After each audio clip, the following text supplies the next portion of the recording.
Olá, que a graça do Senhor Jesus, o amor de Deus o Pai e a comunhão do Espírito Santo sejam contigo.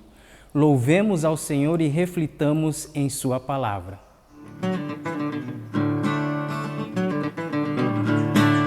Que consolação tem meu coração, descansando no poder de Deus. Ele tem prazer em me proteger, descansando no poder de Deus.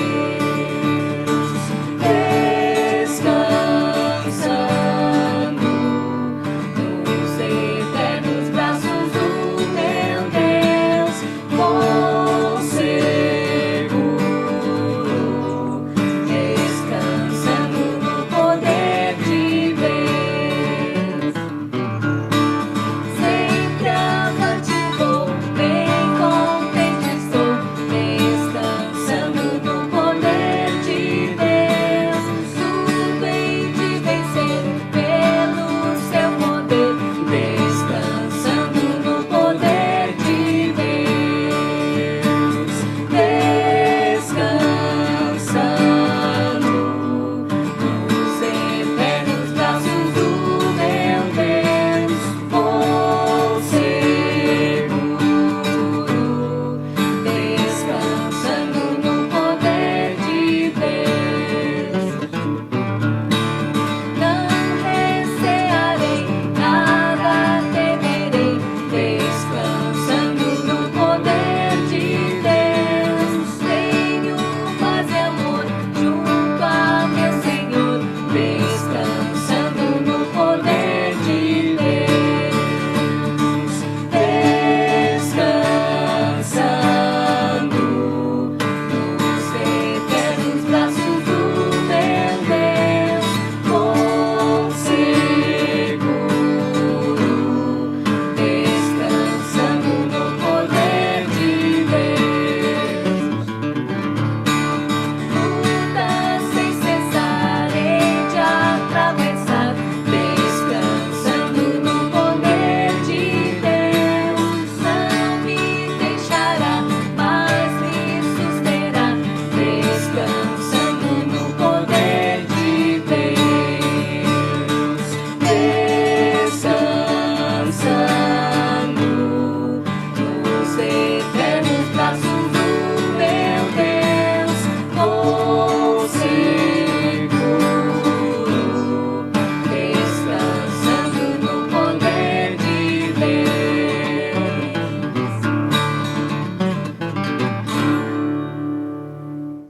Livres. Foi para a liberdade que Cristo nos libertou. Portanto, permaneçam firmes e não se deixem submeter novamente a um jugo de escravidão. Gálatas capítulo 5, o verso 1. Hoje, 31 de outubro, celebramos a Reforma Luterana, iniciada em 1517, desencadeada por um professor de teologia e monge chamado Martinho Lutero, com suas 95 teses. Ali começou uma revolução que mudou o mundo. A revolução foi um retorno à palavra de Deus, a uma compreensão adequada da graça de Deus e o recomeço de ver a Deus como Ele realmente se apresenta a nós.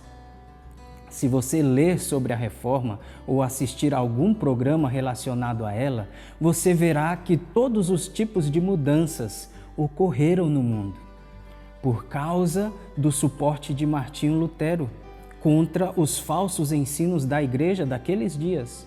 Falam sobre a mudança cultural que ocorreu junto com a obtenção da Bíblia nas mãos de pessoas comuns em sua própria língua. Os sociólogos falam sobre o quanto a sociedade mudou quando alguém finalmente desafiou o Papa e a liderança da igreja. Há tanta coisa que podemos falar, mas precisamos nos lembrar o ponto principal. A reforma não era sobre a educação ou sociologia ou sobre a cultura. A reforma em 1517 era simplesmente sobre o retorno à liberdade dada a nós por meio do Evangelho. E é isso que ainda é hoje. Quando Lutero começou a aprender com seus professores, Ele descobriu o quanto estava faltando em sua vida e quanto pecado ele tinha. A lei de Deus era clara para ele. O problema era que ninguém estava ensinando o que a Bíblia ensina sobre como encontrar a paz e liberdade em Cristo. Assim, Lutero aprendeu mais sobre o seu pecado e mais ele tentou corrigir esse problema por sua conta própria. Ele tentou fazer as coisas por seus próprios esforços. Ele não apenas confessava seus pecados, ele se sentava no confessionário por horas, tentando se lembrar de cada coisa que havia feito que ficasse aquém dos mandamentos de Deus. Ele bateu em seu próprio corpo, chicoteou sua própria carne, punindo-se por seus pecados. Mas quanto mais ele tentava agradar a Deus com essas ações, percebia quão tolas eram suas tentativas e caía ainda mais no desespero. Mas ele continuou a estudar, leu o Salmo 51 e começou a ver que Deus é a resposta para os nossos pecados. O primeiro verso do Salmo 51 foi especial para ele.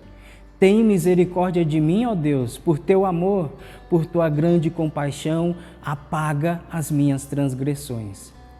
Lutero começou a descobrir a mensagem central da Bíblia, que Deus ama e perdoa o seu povo, que Deus dá a nós, miseráveis pecadores, sua justiça como esperança e segurança. Lutero tentou chegar a Deus por ser bom, ao visitar as relíquias sagradas, ao ferir a si mesmo, e nada disso funcionou. Mas a mensagem do Evangelho mudou tudo isso. E essa mudança é o que podemos comemorar.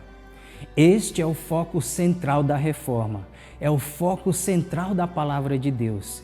Este é o Evangelho.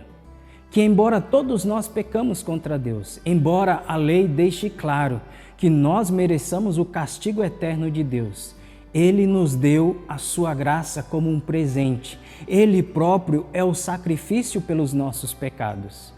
E isso é um presente que recebemos, não através do que fazemos ou merecemos, mas é recebido pela fé. Esta fé que em si mesma é um presente imerecido de Deus. Esta é a verdadeira liberdade. Mas o trabalho da reforma continua. Essa mensagem de liberdade é diferente de qualquer outra coisa no mundo e tem o poder como nada mais no mundo. Mesmo as pessoas que ouviram o próprio Jesus lutaram com a ideia da graça de Deus dada gratuitamente a elas. Vemos isso no Evangelho de João, capítulo 8, dos versos 31 a 33. Disse Jesus aos judeus que haviam crido nele: se vocês permanecerem firmes na minha palavra, verdadeiramente serão meus discípulos e conhecerão a verdade, e a verdade os libertará. Eles lhe responderam: somos descendentes de Abraão e nunca fomos escravos de ninguém. Como você pode dizer que seremos livres? Jesus começa a contar a essas pessoas sobre a verdade do seu ensino, do Evangelho, da sua graça e como ela pode libertá-los. Imediatamente, eles começam a apontar para as coisas que eles acham que podem salvá-los. As regras que seguem como filhos de Abraão, descendentes de Abraão, o seu modo de vida e assim por diante. Mas Jesus lhes disse que nada além dele pode realmente dar liberdade, oferecer perdão e na eternidade a vida. No verso 34 diz: Jesus respondeu: digo-lhes a verdade, todo aquele que vive pecando é escravo do pecado. O escravo não tem lugar permanente na família, mas o filho pertence a ela para sempre. Portanto, se o filho os libertar, vocês de fato serão livres. Do verso 34 a 36. A verdade é que o filho nos libertou de fato.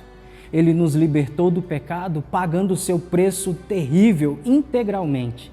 Ele nos deu o que ninguém mais ou nada mais pode: esperança segura e certa, solidamente enraizada em sua redenção e ressurreição.